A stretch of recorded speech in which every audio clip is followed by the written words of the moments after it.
and welcome to episode 15 of the Take a Poll podcast. Andy Cummins and Declan Carroll back again, recording on a Tuesday evening for a Thursday Clonmel card and a review of Fairyhouse.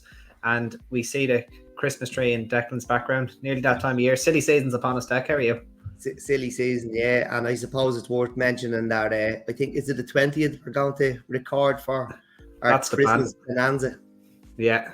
Not every race. Well, maybe every race. We'll see. We're going to be obviously working without declarations. Down Royal, Limerick, Leopardstown.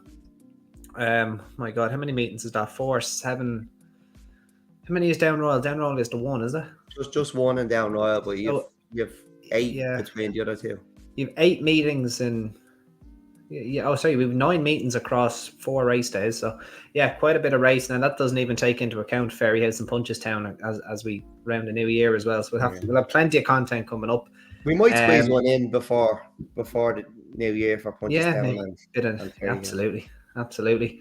And a successful week. 13 and 14 yielded some really nice winners for us. Yeah. Probably you could nearly argue our most successful week since we started recording. We've had a few decent ones, but this week kind of took the cake a bit, I suppose. When you look back at it, Soda Flow 9-1.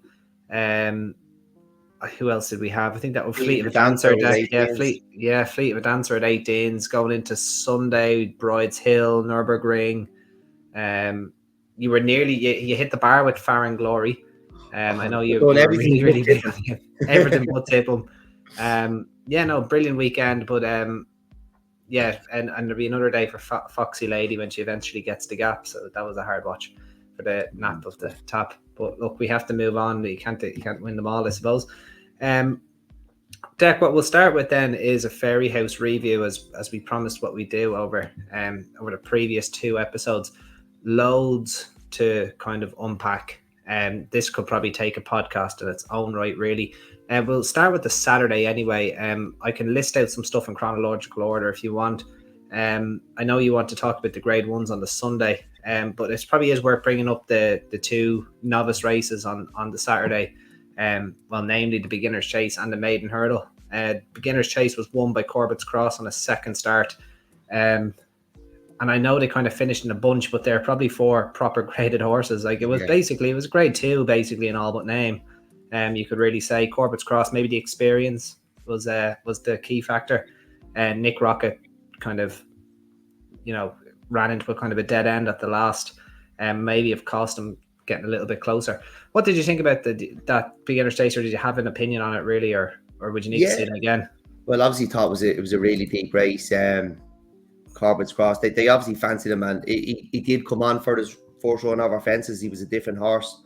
I thought it was a really nice performance, but it was also a really nice performance from the second 3-card Bragg and Monty Star. I really liked. There was a big drift on Monty Star. Couldn't give him away.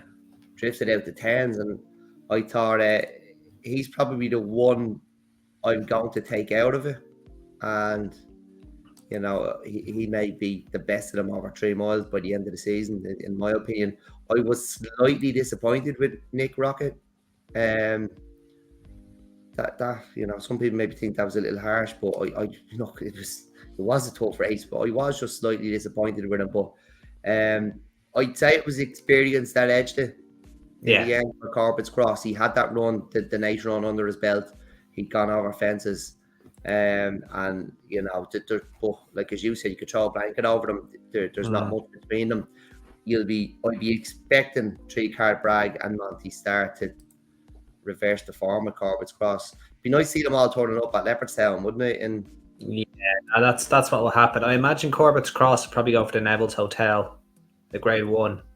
Or if he doesn't go to Limerick, which that's also been rescheduled. That's now on the 28th now, the Faheen Novice Chase. And what else we got? We got obviously a little bit after New Year, if you want to get a bit more time, there's 2 miles 3 furlongs, the Killiney Novice Chase as well at Punchestown. You could see horses rocking up there as well.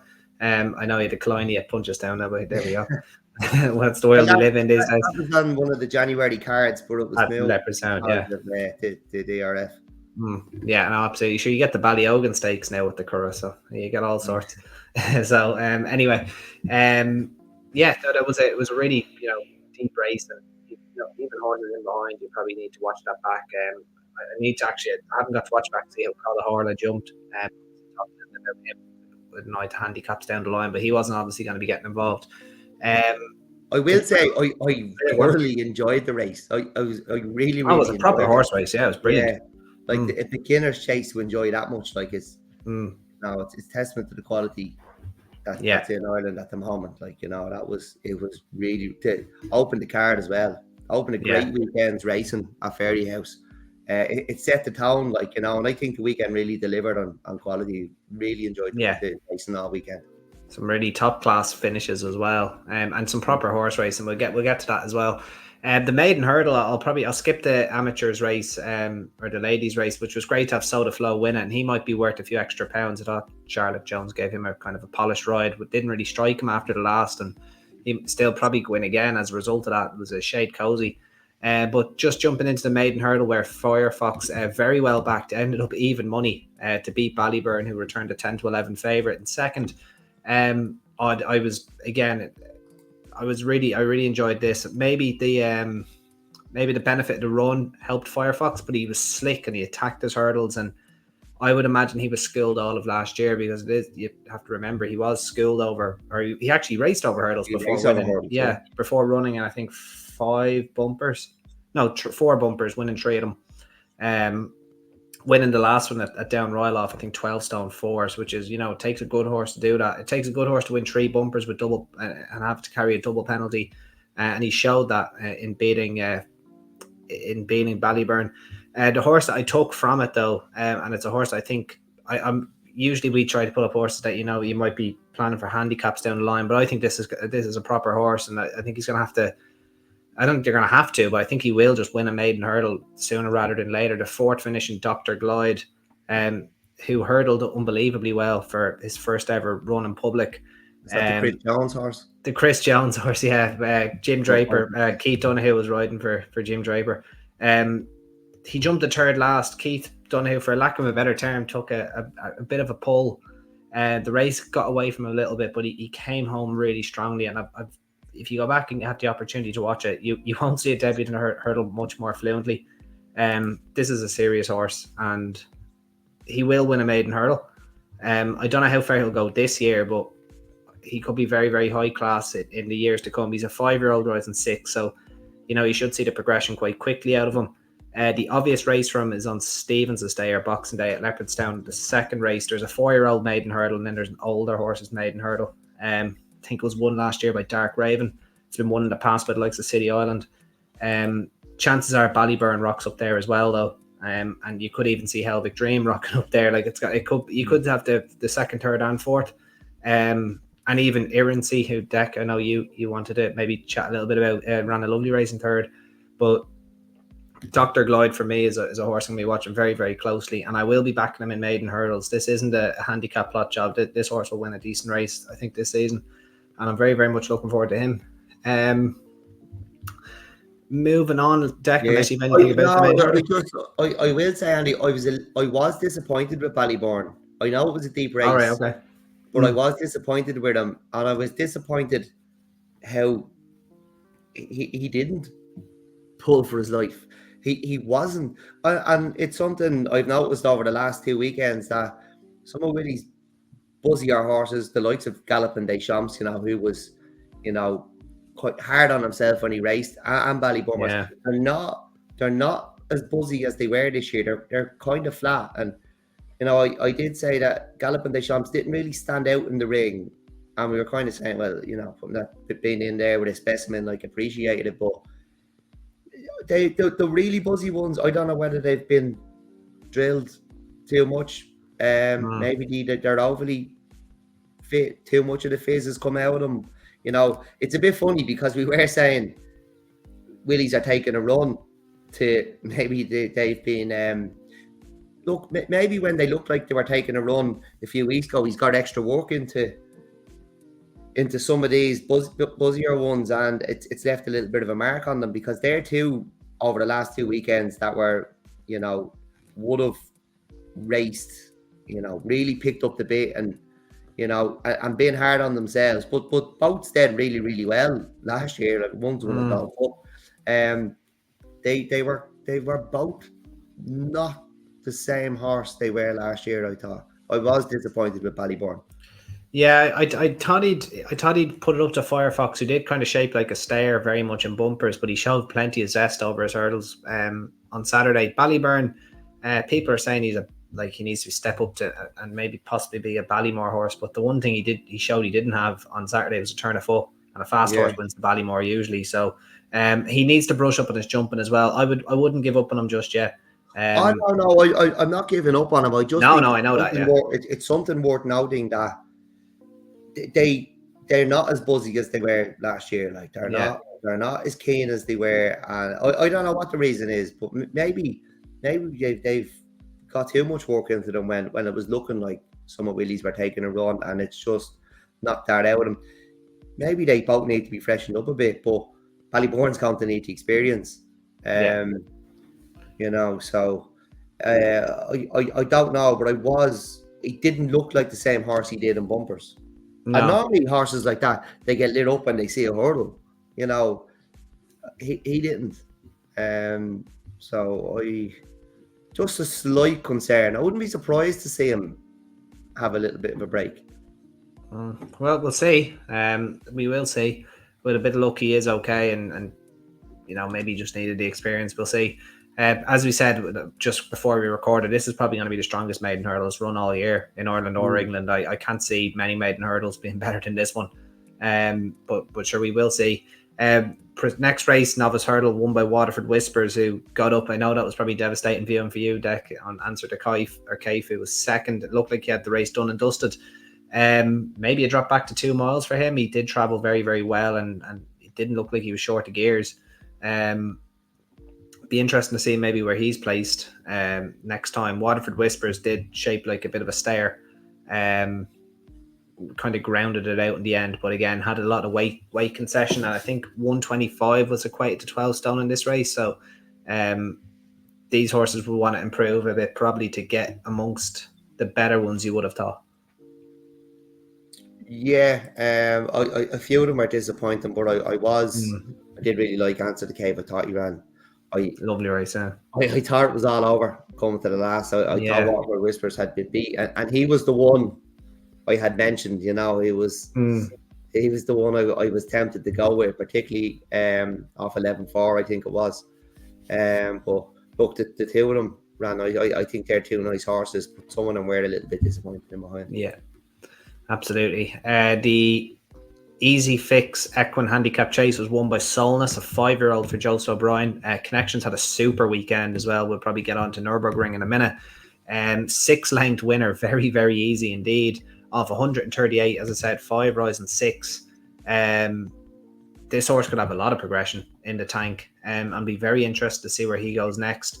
I'm kind of disgusted with us that we missed him. Yeah, it was sitting out like a sore thumb. Yeah. And he jumped extremely well, I thought. I maybe the horses that were second and third, I know Fighting Fit, he's in the form of his life, in fairness. Yes. Real kind of late mature, it seems. Don't Go Yet, who I think I tipped at Down Royal the time before at another 18-1 shot. I thought this race was just going to be too much of a hike in class. He ran a blinder, probably a career best to be third. But Solness, I don't know if there be much to look in for in behind, but Solness could be, borderline graded class by the end of the season if he's winning races like this off 138, given his age. So I would like to see him going forward a little bit closer. Yeah, he did. Like in hindsight, he stood out. Like he's hacked around in a couple of graded races behind. Let's be clear about. I was a bit disgusted with us, but I suppose we could only see the big chap, and something I missed there. Everything was all right with him. Like he was pulled up very, very early. So I haven't heard anything, but hopefully he's all right. I still think he's a really nice horse, well worth putting the line through. But just to mention Connor Stone Walsh as well. First ride over fences, wasn't it? It was his second ride over jumps and his first ride over fences. In the space of a week, or in the space of 3 days, was it? And 100% record. Yeah, he won. Gavin won on a Gavin Cromwell horse in the maiden, was it, or a handicap? A maiden at Torres. Maiden Cork, I think it was. Cork. Maybe it was Thurles actually. No, I think it was Cork. Was it Thurles last Thursday? No. Oh no, it could have been Thurles. Yeah, you're right. It was Thurles. Sorry. Risk Bell very well back to win the Grade 3. Obviously losing a gust of wind in that, which is a devastating loss because he was a very nice horse. She just kind of did what the betting told her she'd do, really. Yeah. And yeah, not much fleet of a dancer deck. Do you wanna boom that a little bit more? Or Yeah. Okay.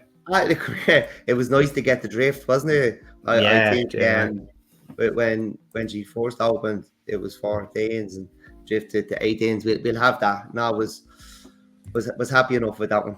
They're the ones we're looking for, isn't it? Exactly. That's what we're about.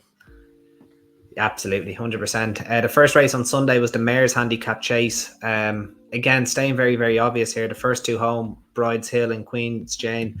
It looked like Bride's Hill was. You're kind of going to say how far between the last two fences. Like Keith looked like he was holding on to a bus. It turned out she wasn't. He's done that all weekend, to be fair. Yeah, he did. Yeah, it turns out she wasn't holding on to quite a lot, and you could kind of see at the last fence, like she took that slowly. She was high at it, but you could kind of see, this petrol gauge is getting empty. On the flip side, however, if Queen Jane isn't in the race, Bride's Hill is probably a 8-9 to 1 shot for the Mares Chase in March. She would have won that doing handstands with Keith Donoghue signing autographs going up the home straight. And Queen Jane, who is a 7-year-old herself, who had won 2 of her last 3, she fell at Punchestown when not kind of done with at the Punchestown Festival. She gets to within a head of Bride's Hill, and you would imagine Henry de Bromhead has I think it's the Jim Duggan handicap chase in mind for her at Limerick. It's a 2.5 mile handicap chase that he won last year with Mascada and won the year before with Spyglass Hill. And Mascada, I believe, ran in this mare's chase before winning at Limerick as well. So trainers are creature of habit. I'd say she'd be well fancied for that race at Limerick, but that's going to be her target. She's going to get 3-4 pounds. She's going to get £4, I'd say. Yeah, but look, she's a 7 rising 8, and I wouldn't imagine 14 lengths clear. Yeah, absolutely. Bride's Hill, I don't know where she goes next, really. They could kind of go anywhere with her. She's going to get a little bit of a hike too, probably 7-8 pounds. I don't know. Like I thought maybe they might try a big handicap with her, maybe go to Cheltenham on New Year's Day. Gavin Cromwell sent a lot of horses there, so I don't know. We'll see. There is plenty of options. There's a lot of mares only options as well. I'm still not fully sold on Bride's Hill, and I still think she's overhyped, carrying that cult status she has. By me. For you, yeah. Well, there was a lot of people were keen on her the weekend. Look, she's won, she's done all she's had to do, but I'm still not fully sold on her. And Keith must be, but Paul Carby's riding now in Gavin Cromwell's at the moment, so getting a thing or two from obviously doing a lot of listening to Paul the way he's riding at the moment. What I would say about Bride's Hill is she looked like she was very ground dependent early in her career, and she's won twice now. I know it's yielding to soft allegedly at Listowel. I was there that day. It was quite testing. She's won twice now in testing conditions, which I think is a testament to how much she's improved. And I think a bit of good ground, you should see more improvement. I think she's been brilliant, and I'll carry those flags to the grave with me.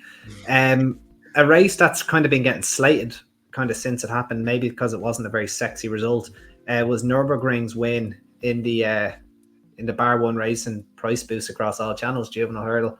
The Grade 3 beating Cala Conti. A few hot pots fizzled out here, Dec. I know we sent up a red flag about Batman Garak with his HUD first time for Willie Mullins, which is usually not a good sign. 200 to 1 shot Superbolt. He came through beating horses to finish a nice hurdling debut for Tony Martin in 6th. To be interesting to see maybe what he does in the near future. Nara travelled well but just didn't pick up. So a few horses didn't quite live up to market expectations possibly, but again, very early to be given up on these sort of horses. But Nürburgring, as we said, Dec, and as you said very well, had the form in the book and he's lived up to it, and I think he's probably been harshly treated by the public, you would have thought. I don't know. Look, I don't know what people are thinking, because they were 18 lengths clear of Eagle Fang back and third. we've spoken about Eagle Fang. We spoke about where he slots in the farm. The farm is really, really solid, and I like when it keeps adding up. You don't always see this with juveniles, but it's adding up again. The one who probably disappointed was the Os Parterre, the Martin Brazel horse. Yeah, he was very keen. Yeah. He just would not. He would not. He's given JJ Slevin an awful time for more than halfway, and it's no surprise he tailed off. Yeah, he was the one disappointment for me. But other than that, the race played out as I thought it would. We mentioned Nürburgring was disrespected in the market, and he's shown he was it's going to be. I'm going to enjoy watching how it plays out between himself and Cossack Shack coming from the same stable, because they could both run. They could both run the Triumph, or they could be both got ready for the Fred Winter.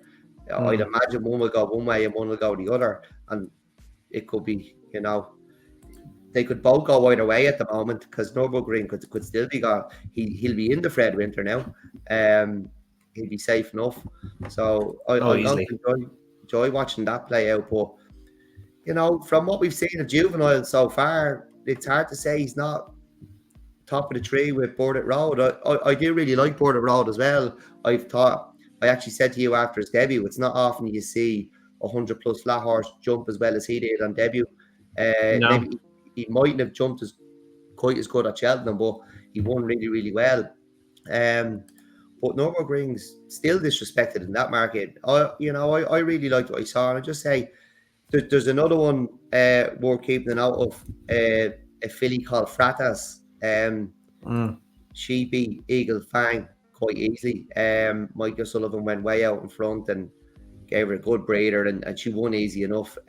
She's one definitely worth keeping an eye on. So stick her in your notebooks.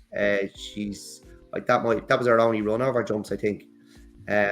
So I don't know what the plan is with her, but she's definitely a nice one. I think I've kind of found them quite an enjoyable crop of juveniles to date. It's interesting. You're usually the first one to bloody be at the bar when a juvenile race is on. I am, yeah. I'm not normally a big fan, but I've enjoyed these, and I think it's the way the farm has stacked up. We do going and doing her thing again and again. Cossack Shack gave her a good race, as the farm said it should have, and Nürburgring has come out and won this, having beat Wadu. The farm is solid, it's stacking up, and it doesn't always do that with juveniles, and I think that's why I've enjoyed them so much. So I'm going to really enjoy watching how it plays out between Nürburgring and Cossack Shack, and where each one ends up. Yeah, no, absolutely. I was trying to find out just while you were speaking there if in the December meeting coming up at Cheltenham, is there a juvenile hurdle that day? I just don't think there is. I don't think there's one this close to Chepstow. And I was only checking that just because I think one of them's going to go abroad to the UK, the other will stay at home. I imagine Nürburgring will go in the Grade 2 at Leopardstown, and I think he could even go to Chepstow. I don't know. And then Cossack Shack might go to Chepstow.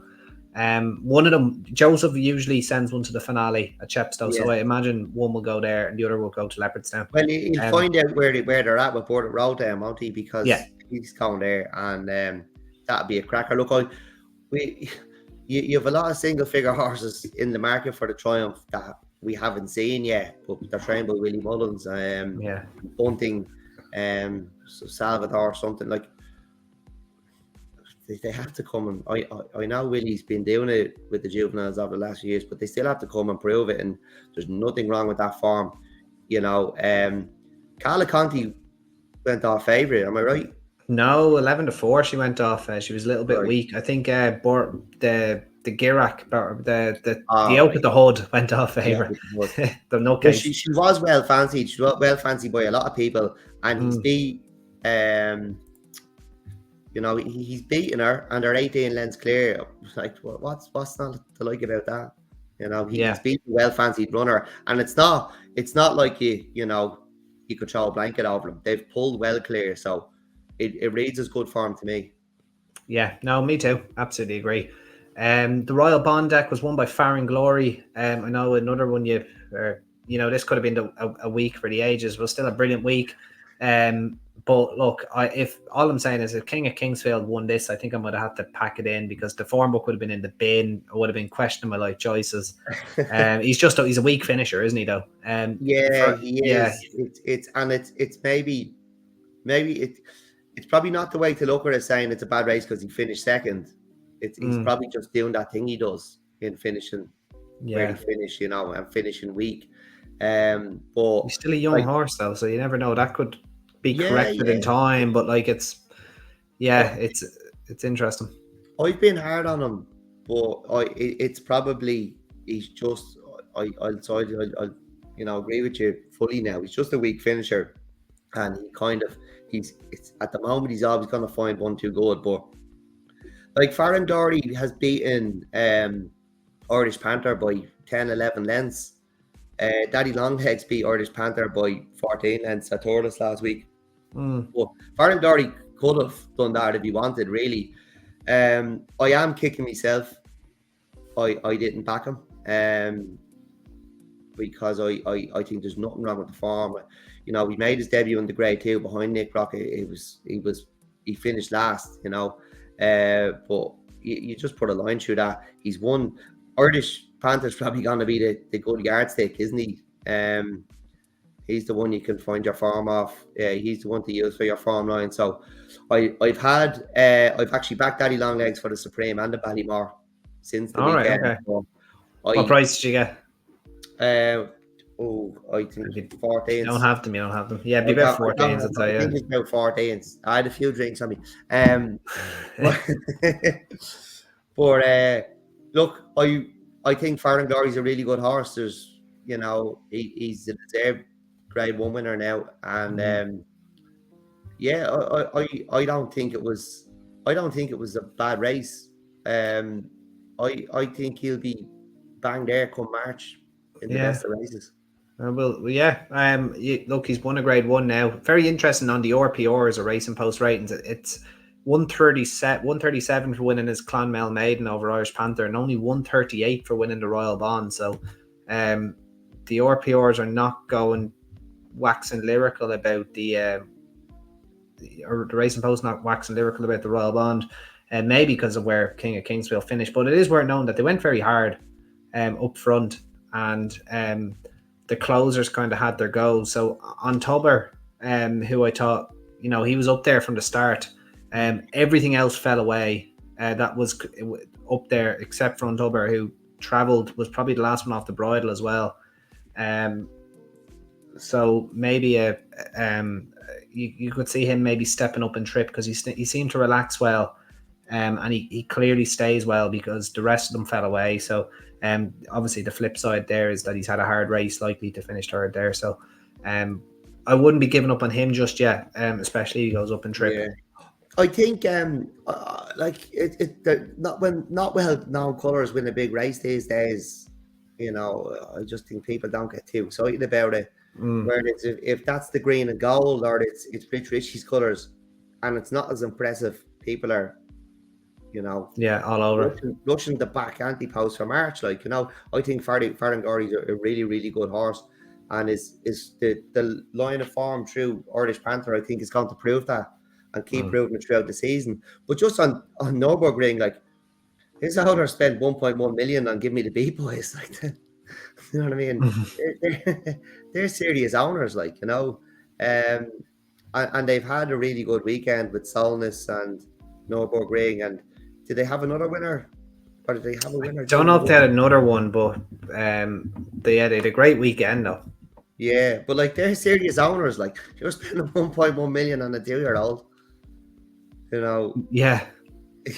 Yeah, fair enough. That's mad money. How much do you have to spend to be a big owner these days? You have to win a few Grade 1s. Yeah, well, they have a Grade 3 under the belt now. They're obviously interested in buying good horses, so I think you'll be seeing more and more wins in those colours. All the power to them. That's what I say. Any more investment is always good for the sport. Well, look, one of the most obvious results of the week was the horse that was rated 158 winning the Drinmore at 11-1. I am Maximus under Jody McGarvey.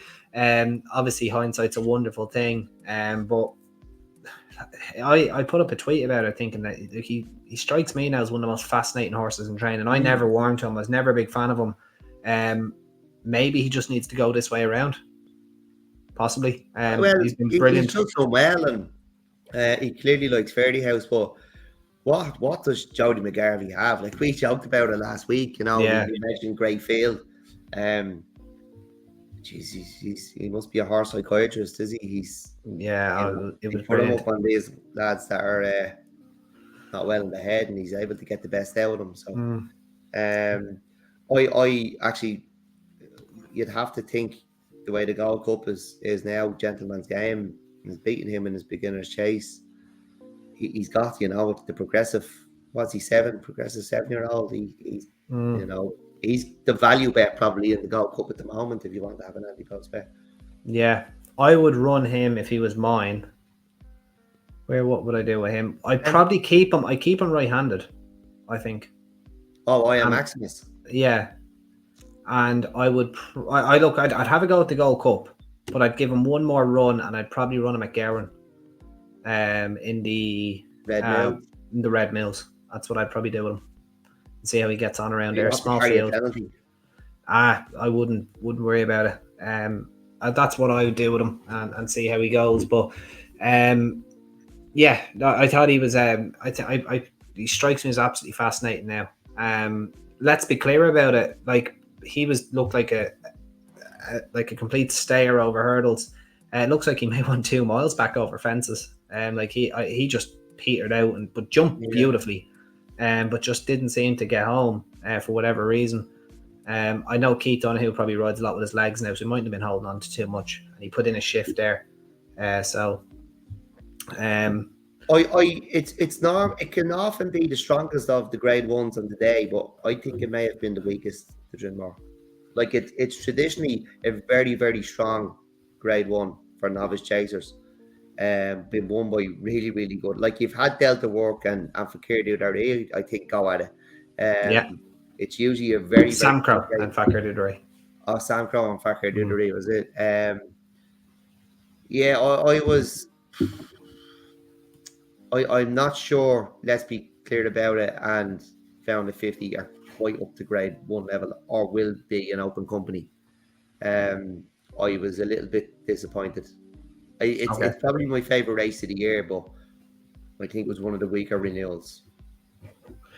Yeah, no, I'd agree. It was a bit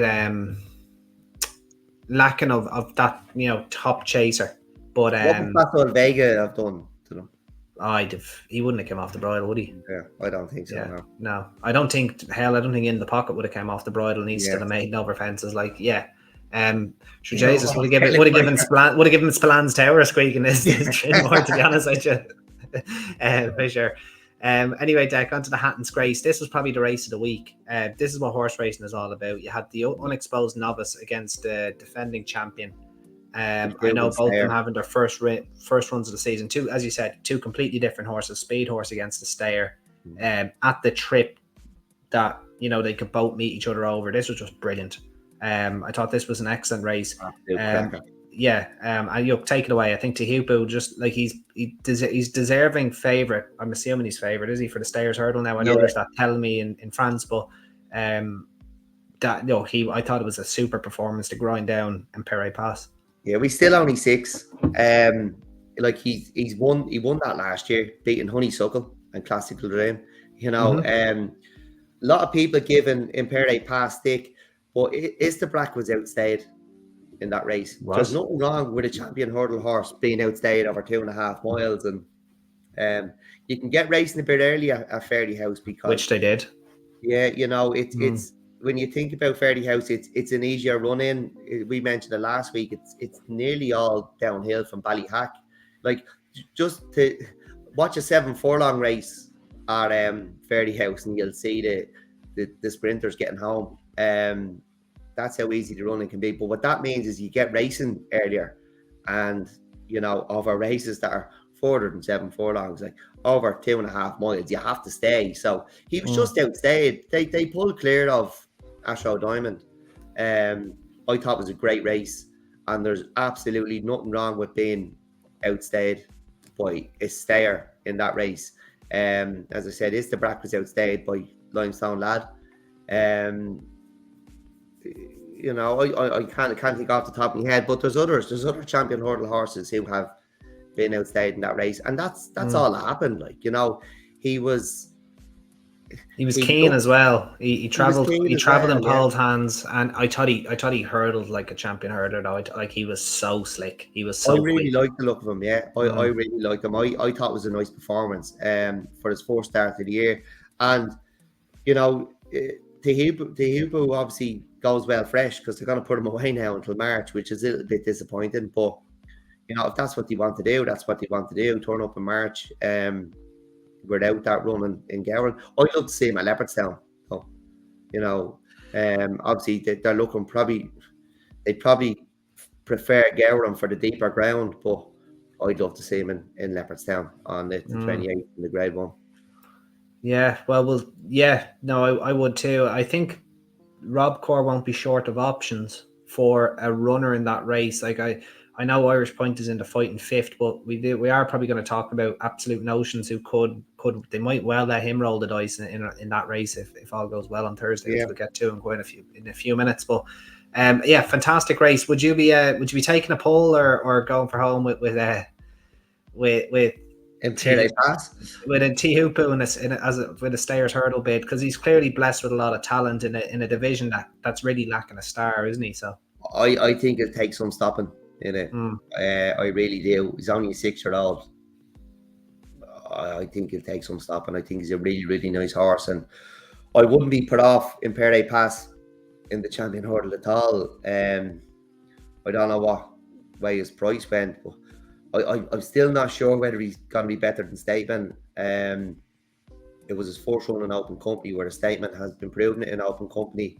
But look, they're two nice darts to have, aren't they? You want to take on, you know, the best horse around at the moment, you know, the clear best horse around at the moment in Constitution Hill. They're two lovely horses to have a go with. Can you imagine if Constitution Hill wasn't around, like, you know? So look, Imperial Pass, I liked a lot of it. I'm not one bit disappointed with his performance the weekend, but he does have to go and win an open company now. But like, he was, I thought he was just outstayed by a stronger stayer on the day, over 2.5 miles. That's all. Yeah, and I completely agree. Proper speed horse. That kind of brings us. I'm probably happy enough to leave the review there, Dec. Petite Secret was a very, very gutsy winner of the bumper. I thought he showed a lot of heart and a lot of grit to get up in the to get back up in the dying strides there. I'd say he's a very nice horse actually going forward. He'll probably run in the winner's race maybe on the 29th at Leopardstown. I think we'll see him there for his next run. But other than that, Dec, we can leave the review there unless there's anything else you want to touch on, or if there's any anti-post bets other than Daddy Longlegs you may have had that you might want to bring up. Or it was 14s and 20s. 14s for the Supreme, 20s for the Ballymore. Very good. Or put the wine in the phone now and then after that. Very good. All right, well, let's go into Thursday then. Thurles Thursdays are not this week. It's Clonmel Thursdays. It doesn't roll off the tongue. Tipperary, unfortunately. It is. We're still in Tipperary for the Kilsheelan Maiden Hurdle. This is over 2 miles. We're likely dealing with soft enough ground.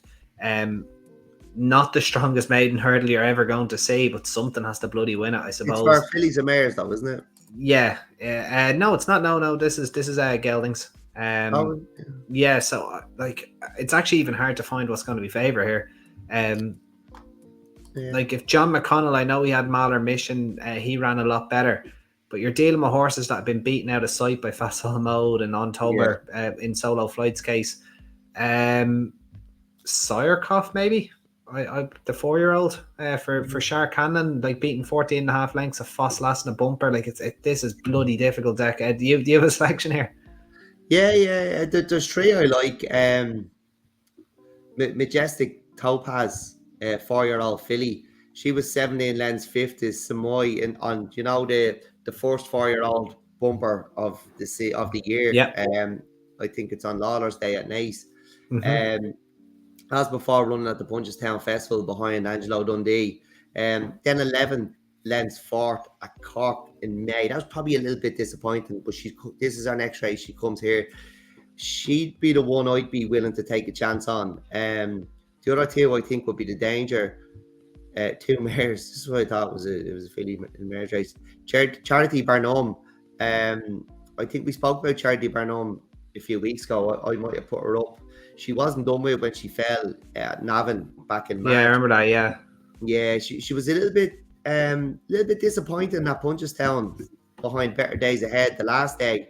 But that was her first run since March, and apparently she took a good blow afterwards, so she might have just needed that run. And then who took the biscuit? She was sixth. She's a fine wine, but I'm not sure that form is working out overly well. I'd probably have it between Charity Barnum and Majestic Topaz, but I'll side with Majestic Topaz. Very good. I just couldn't. This race hurt my head because I was trying to say, is there anything meeting a certain standard? And I had to keep dropping my standard. And then I'm like, well, if that favourite can't win, and then suddenly, okay, maybe this thing is just going to win by default. If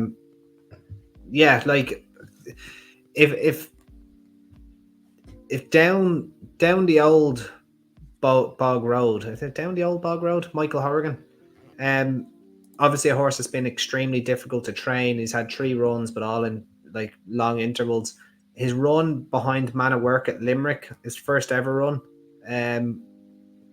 Like you could nearly argue that's some of the best form in the race, but it's just a question if he can replicate it, because he hasn't been able to do it in 2 kind of interrupted runs since. Just interesting to see how the market maybe speaks about him. But that's he's being handicapped. You would have thought, but then again, you could probably win this and still get a rating of about 90. So you just don't know.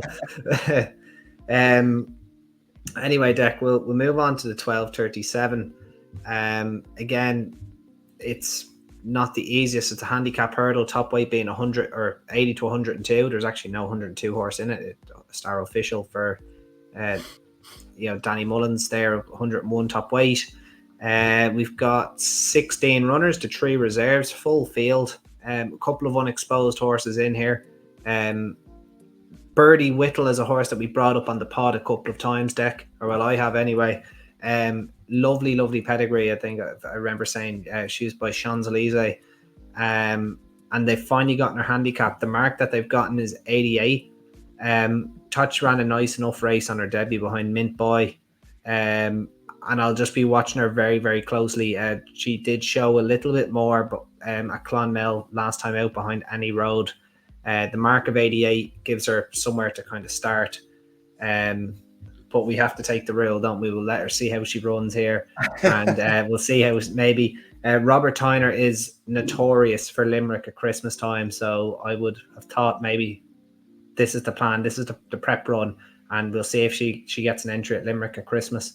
But go ahead, Dec. How do you see this race? There's a lot of handicap debutants in here, but she is one I actually put down as probably going to need this.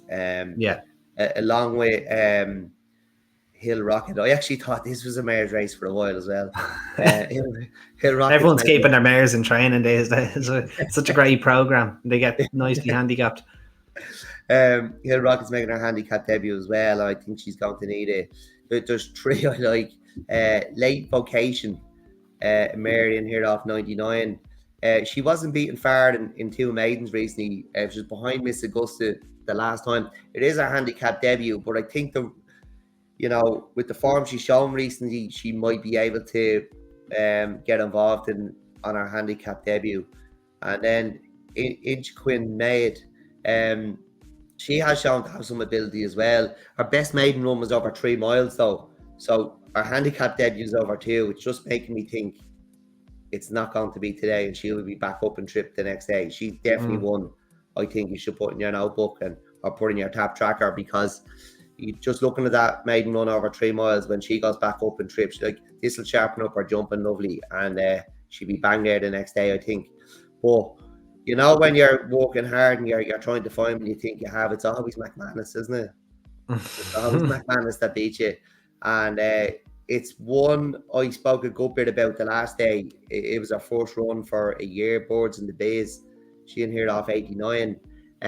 She might have needed that run after the year off. I just think there'll be no surprise to see her a much improved performance on Thursday. So I think she'll be the one to be. I'd imagine the market will spot that as well. I don't think she'll be, you certainly won't be getting double figures, but be the boards and the Bays for me. But Inchi Quinn Maid definitely the next day back up and trip.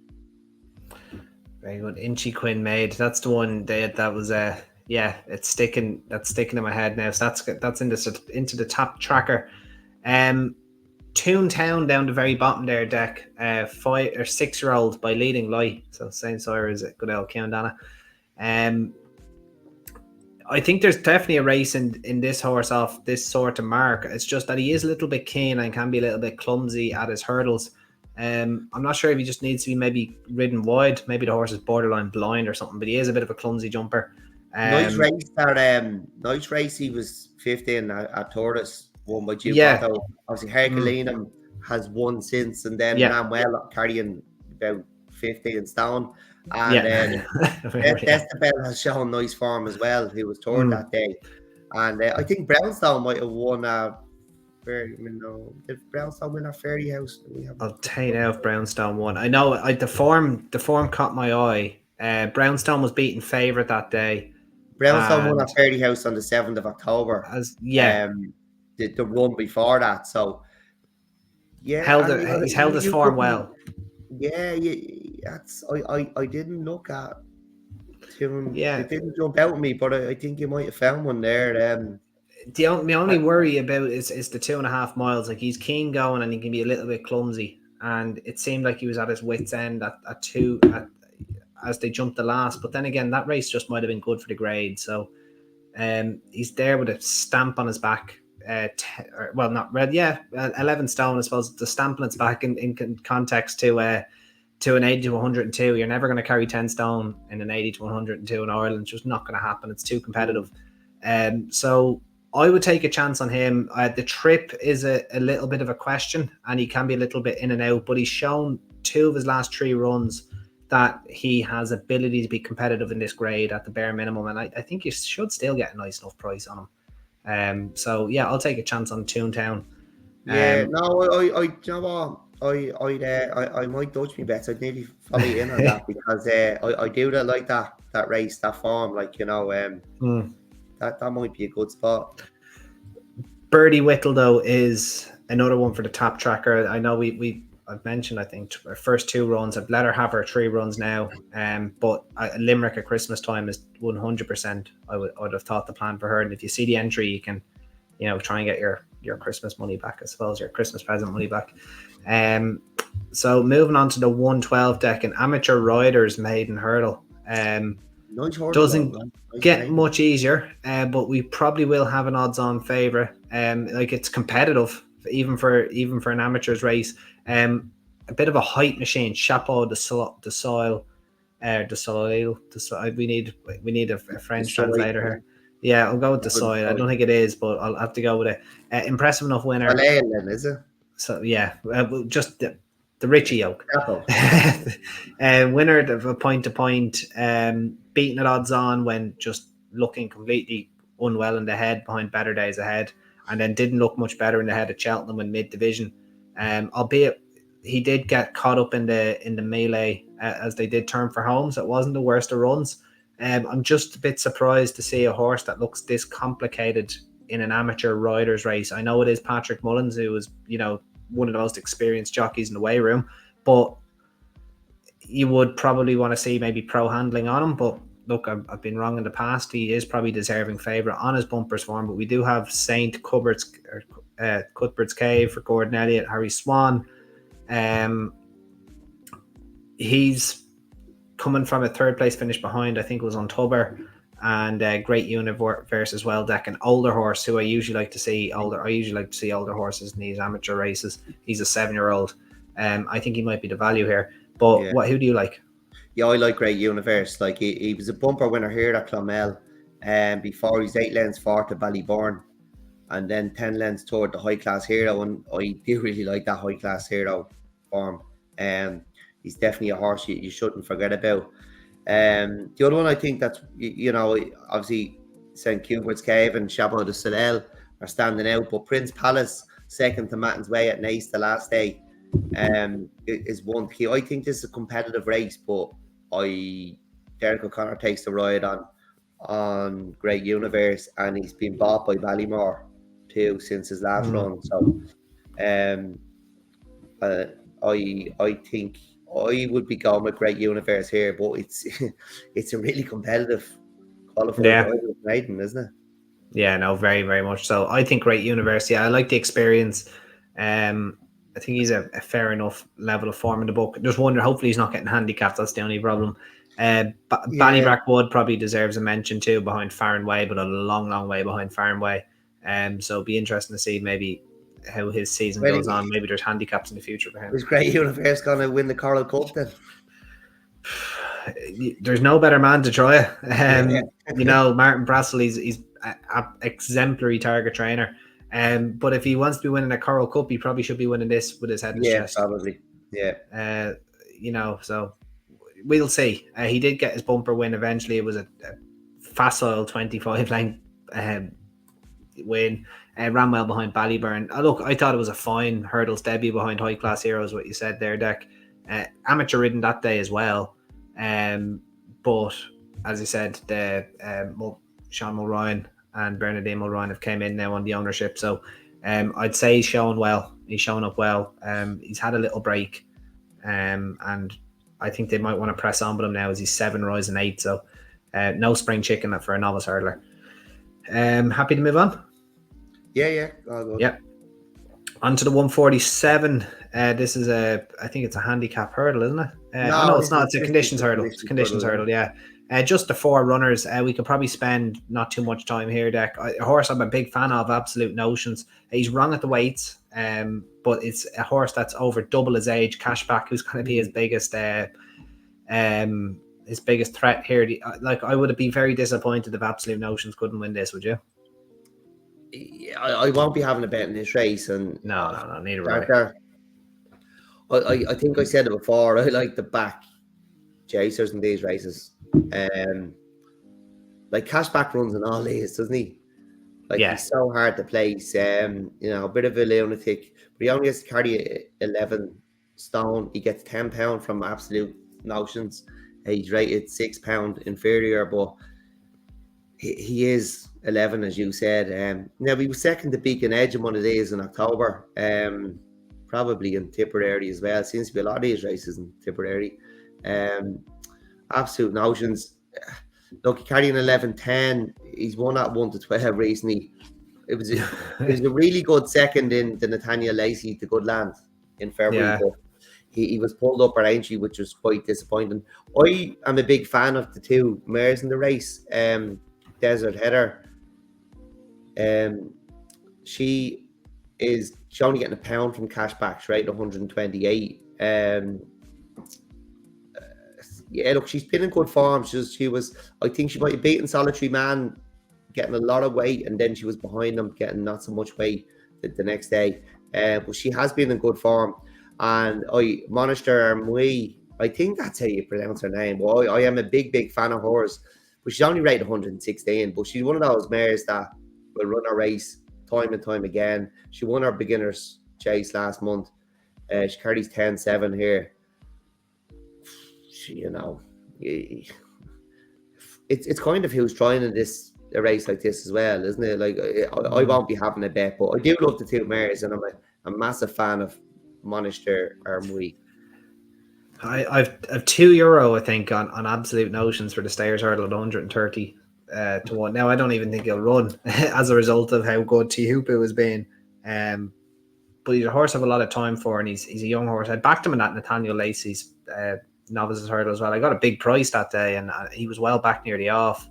Obviously, I only found Good Land too good. But what I loved about him was that he'd only turned 5, and I think Good Land was a 7-year-old he was chasing around. So He won the Land Rover, didn't he? He did, yeah. I think he's a horse blessed with a lot of talent. It might be another year until we see it, but he could be just so progressive. And if you take out that run at Aintree where something just was not right, like he's done very little wrong. He's beaten Deep Cave in a maiden. He's got beaten by In the Pocket when he was backed off the boards, and there was 2 hurdles admitted that day, and the ground was quite testing. 3-car brag in there too. He's run good land within a length and a half in a grade 1 on better ground with Sandor Clegane in behind.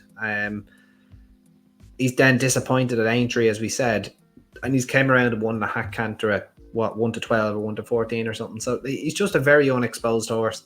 Has to give the weight away. I don't think he'll have any problem doing it. I think he's going to be an easily a mid 150s horse in time.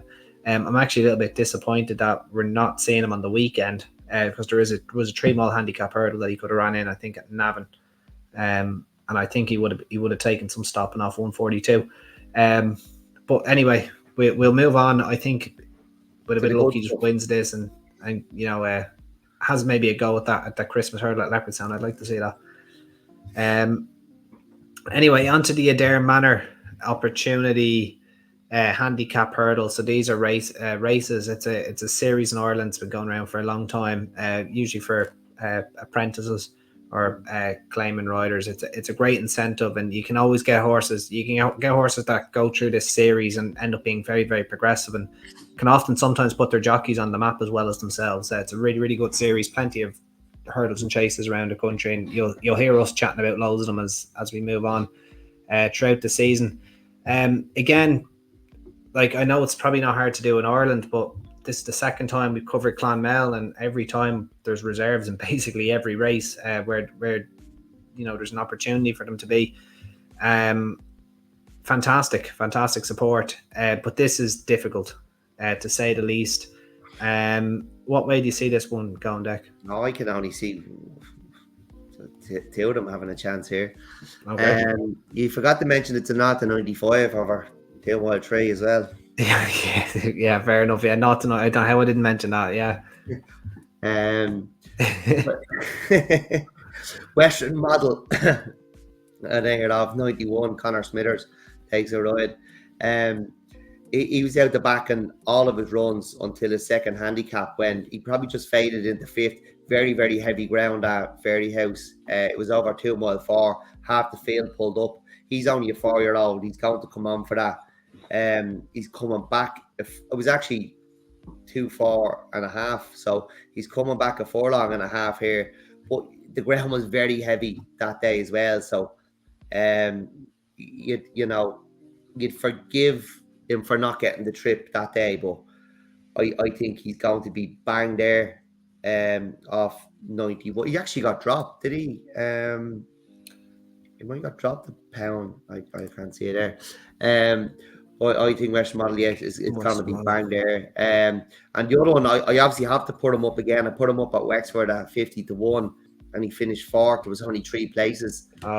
He actually got dropped. Cornmark, he's in here off 83. I was off 84 the last day.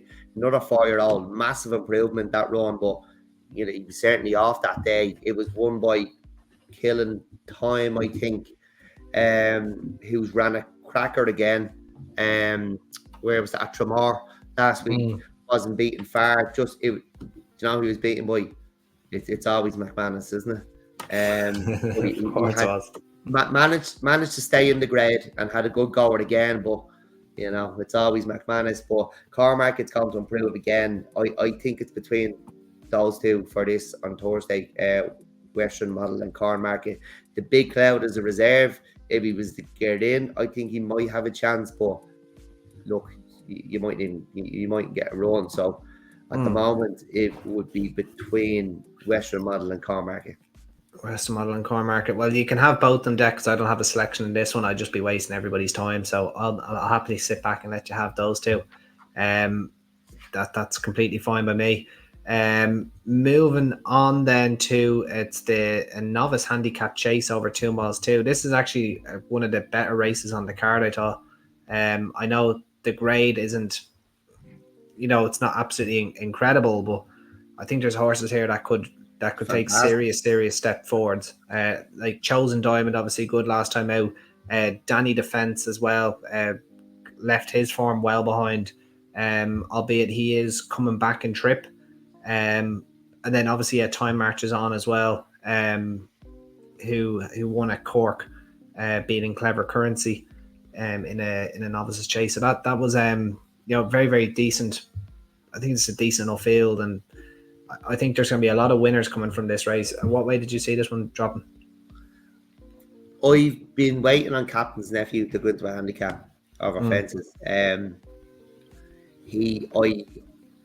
was watching him from, I think it was Fairyhouse, where that might have been the race that the big chap won when he was fifth. He was fifth in that. Yeah, I said I'd keep an eye on him that day. I was happy what I seen, and then where else was he? He was behind Quilixios.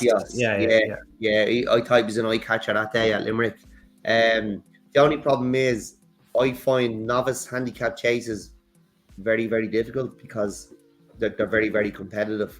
They're more competitive than the open handicap chases. But look, he got an entry in a 109 to get his mark, and he got 111. So I would say Philip Rothwell was happy enough with that. He won his maiden here at Clonmel. He did win a handicap hurdle, but I just thought he was definitely one that was going to improve, and I've been waiting on him to go into a handicap. So I'd not gonna not back him. And to be honest, I had a look through the field, and I didn't really see anything jumping out to, nothing else really I fancied in it. So like I've two in the last race, so you find two we are ticking a lot of the boxes, but no, I really like this fella, and I think if it's not Thursday, it'll be Christmas. Yeah, no, that's you'd be happy to back it twice. I thought Danny Defense was a very interesting runner, given that he was able to win at Fairyhouse. I think it was a 3-mile, it was a hurdle actually. I think that he won.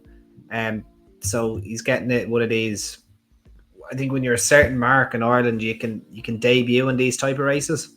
Over you fences. Have to have when you've run it. Yeah, it's 7 or 8 times, isn't it? If you're rated below 101, I think. Yeah. If you're rated below 101 and you've ran in so many hurdles, you can look for the chase mark. He finds it easier to assess you then. Yeah. It's not like the way in England where get one from the sky. Yeah. Well, it was Laura Morgan's brilliant at it. 3 runs in maiden hurdles. Look for a chase mark. Off you go. Straight into a handicap chase, and you're running off your, the mark that we're looking for in maiden hurdles. Like when you're going straight into a handicap chases, it's not quite like it's not plucking it out of the sky like that. You have to meet certain criteria. He does actually assess you on time. Yeah, I thought Captain's Nephew Dec as well. Just to follow you in with it. His jumping was absolutely fine. A little bit novice-y behind the big chap, but that's absolutely fine. Given that it was his first ever run over fences. I thought he jumped really, really well behind Quilixios though.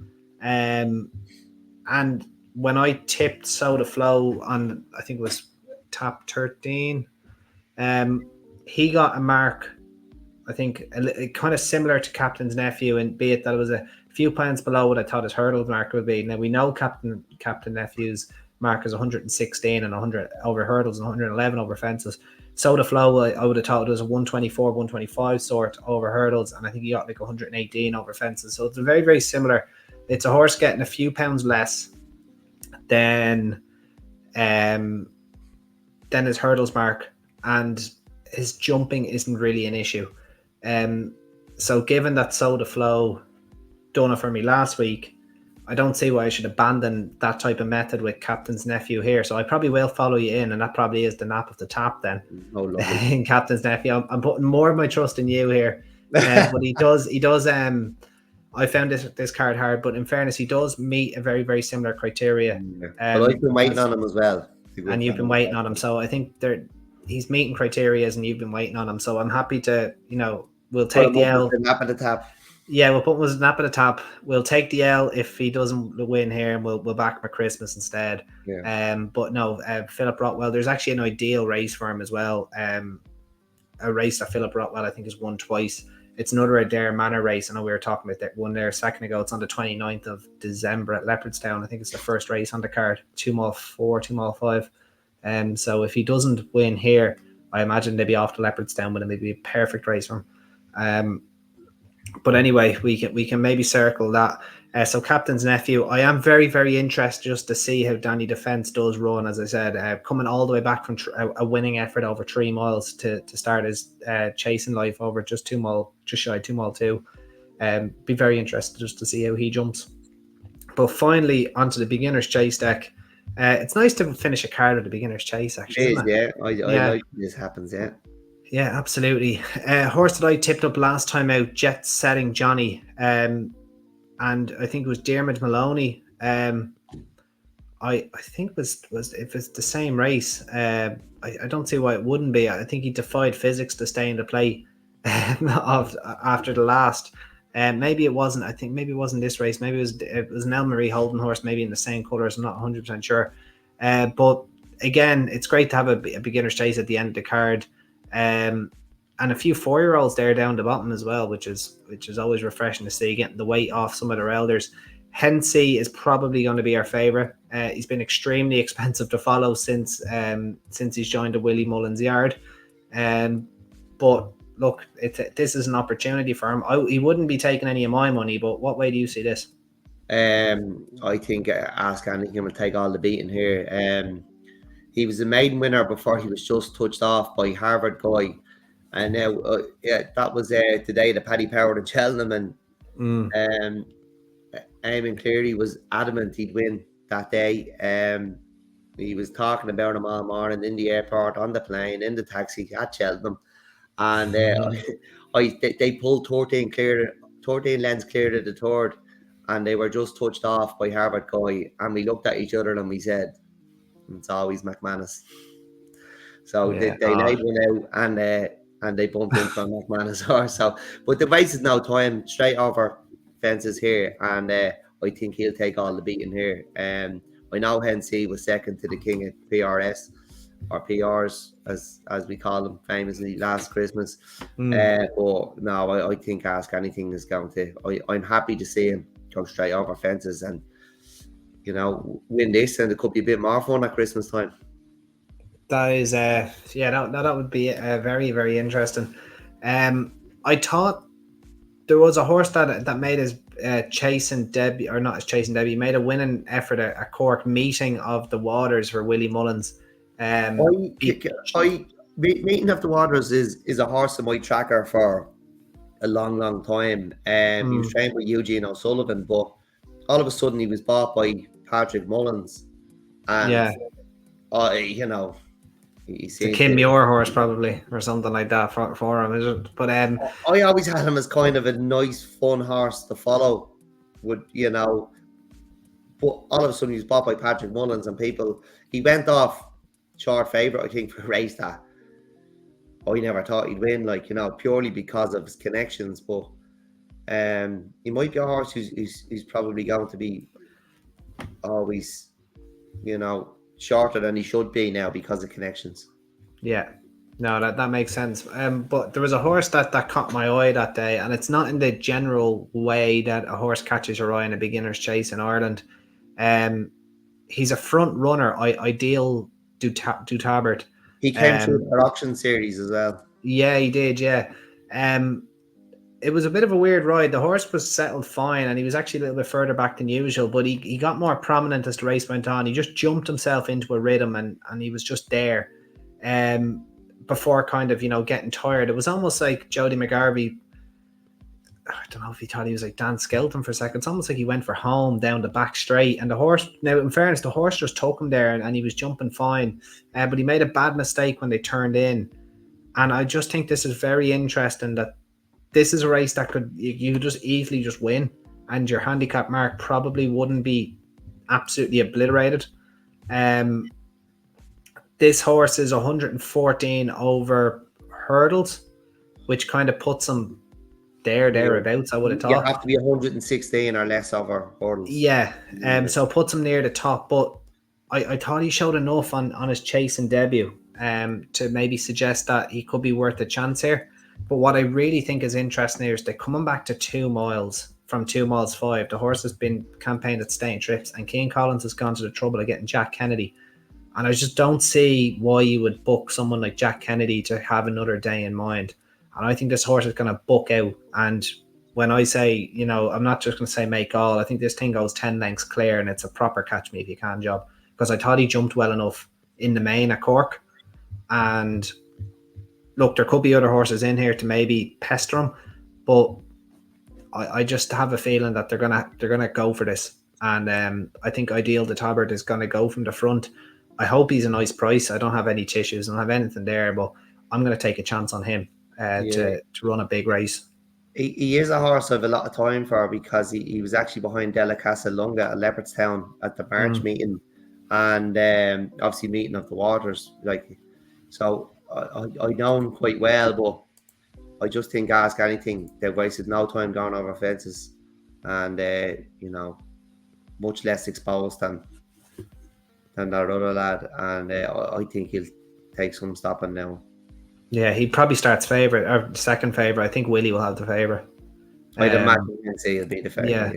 Yeah. But now that we've given you the guys some alternative. So the nap of the tap is going to be Captain's nephew in the second last race in the Adair man. I'm trusting Dec mainly here, but he does fit some criteria. He puts some criteria. He fits some criteria, and look, we brought you to the end of the show. This is probably our longest tap we've done, an hour 11, hour and 12, but there's plenty to cover, and we got through the Clonmel card. So just keep liking, sharing, subscribing, asking questions, interaction. We love it.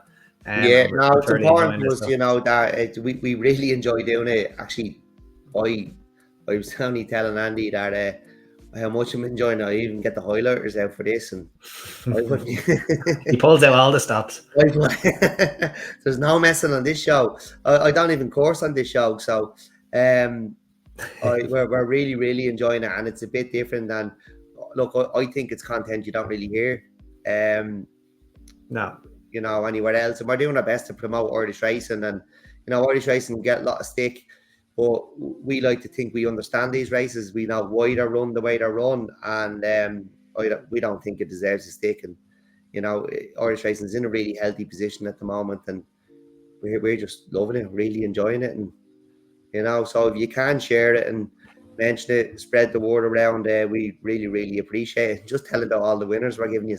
All the winners for free, for the good of our own health. Free, yeah, absolutely. Well, that brings us to an end of Tap 15. We'll be back for Tap 16, probably be next week, given our schedules. And we can have a look. Maybe we'll pop some stuff up online for the weekend's racing. But until then, guys, thank you very much for listening. And that was Tap 15, guys. Bye-bye. Cheers, Bye.